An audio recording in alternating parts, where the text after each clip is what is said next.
Recentemente, uma comissão de operários e mestres da construção civil do Porto apresentou ao governo uma representação relativa aos acidentes no trabalho, descrevendo o longo esforço empregado para obter uma lei de proteção razoável e eficaz.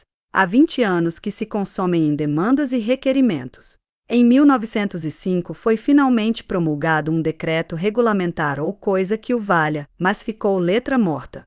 E outro de 1909 descontentou a gregos e troianos.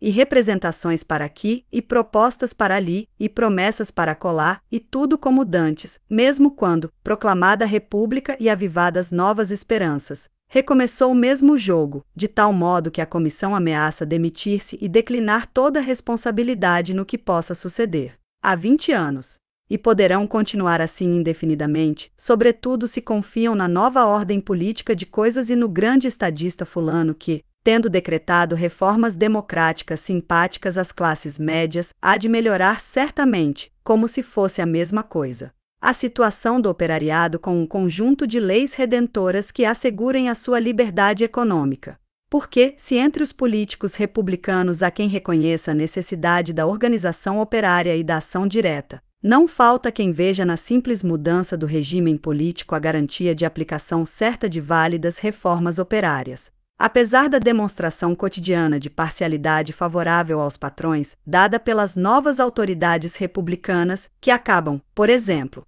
de encerrar no Porto a Federação das Associações Operárias e a União Geral dos Trabalhadores.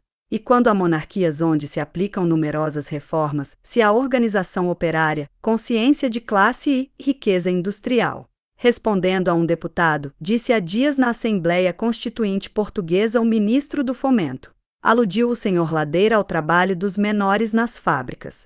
Quanto a esse assunto é muito fácil legislas, mas dificílimo de executar. Por exemplo, é frequente em muitas fábricas declararem os patrões que admitem crianças porque os próprios pais o exigem e, assim, encontramo-nos perante a exploração dos menores pelos próprios pais e não pelos patrões. Falou com cabeça a excelência ilustre. É o próprio operário que tem de tomar consciência dos seus direitos e da sua situação, de conquistar e manter os melhoramentos desejados. Pela propaganda, pela organização, pela ação, é que a classe operária se emancipa a si própria e que chega a perceber que a lei é coisa nula, e que afinal as reformas não modificam sensivelmente as suas condições gerais, não podendo os produtores dispor dos instrumentos de trabalho, fábricas e máquinas e organizar a produção, não para lucro de poucos, mas para consumo de todos. No caso citado pelo ministro, o operário inconsciente ignora que, além da infâmia praticada contra a infância, prejudica os seus próprios interesses e os de todos, porque a concorrência das crianças faz baixar os salários. Mas não é certamente o patrão, interessado em tal concorrência, que lhe vai abrir os olhos. Quantos exemplos mais de obstáculos opostos às reformas pelos próprios beneficiados, por ignorância ou por desunião em face do patrão, se poderiam citar? E disse o ministro: o que é preciso, no que toca a relações entre operários e patrões, é que todos aqueles se compenetrem da necessidade de tornar próspera a indústria em que trabalham e que não têm direito de forçar o industrial a pagar-lhes mais do que eles produzem. Fala em nome da classe que ele representa, naturalmente.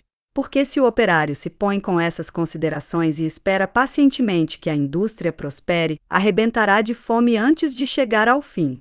E se a indústria alcançar a prosperidade e ele, habituado a esperar, permanecer na expectativa, está servido. O patrão enriquece, mas ele continua na mesma, se não se mexe. É o que acontece nos países que atingem rapidamente um grande desenvolvimento industrial, como os Estados Unidos. Quem não pode arreia. Se o patrão se sente fatigado e impotente, que renuncie à sua função inútil e parasitária e abandone aos trabalhadores o encargo da produção. Se estes, por inconsciência e desorganização, não estiverem aptos a receber a herança, que abra falência, que vá para o diabo, e os operários emigrarão. Cruel necessidade deste absurdo regime social, mas sempre é melhor isso do que morrer de fome na querida pátria. Demais o ministro dissera antes. Há ainda a notar, quanto às condições gerais da indústria, que é também vulgar, se não genérico. Encontrar da parte dos próprios industriais uma insciência lamentável quanto aos meios de produzir melhor e mais barato, e daí a exploração do operário.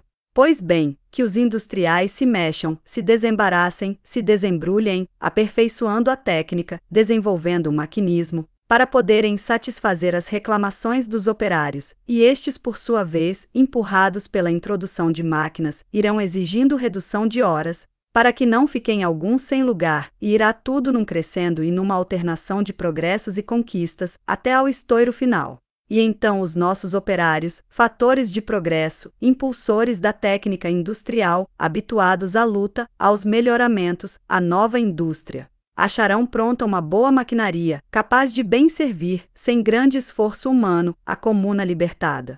Lisboa, 24 de julho.